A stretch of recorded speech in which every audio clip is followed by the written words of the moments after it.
So hello followers, what's up? Kamusta kayo dyan, bay?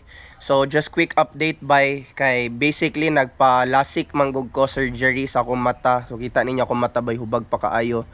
Wala pa na nag-fuse ang akong duha ka mata, so blurry pa kaayo. So matingala mo, bay, na wala pa kay ko ka content, dili pa kay ko ka sister, di pa ko ka kiat og tarong, bay.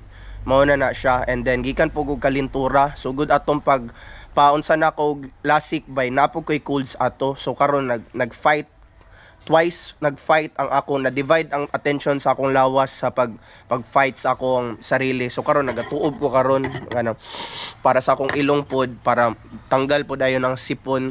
So I hope na ma-cure na ko soon, bay, and ma-healthy na ko kay tungod pud ni sa akong sobrang kiat, no, katong gikan pa mi atong Cebu nila Boy Banat. Actually si Boy Banat pud kalintura pud siya mas prior sa kuha, like 3 days prior, and then ako pa nakatiman siya ha. But then after ato ako nagkasugod na wala ko kaadto event nila Yogog, birthday ni Yogog, ni uli ko dayon, ngita na lang, nag-rest na dayon ko, tapos nakahuna-una dayon ko na sige sabayan na lang ako palasik. Medyo lisod siya na part, day, kay ang lasik, day, bay, maka apekto na daydaan sa imong lawas to fight it, and at the same time napugoy kalintura. So shout out sa inyo ha, bay, tanan ako mga solid na mga supporters there, bay. I have big goals and plans atong future na mga content, no.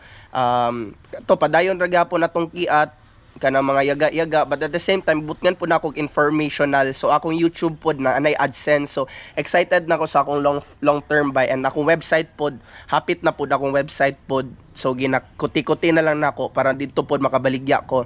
And at the same time shout out pod sa Buenas PH, kana siya pagcore license na siya na gambling site, by only 21 years old and up lang pwede magdula. Mao po na isa sa akong mga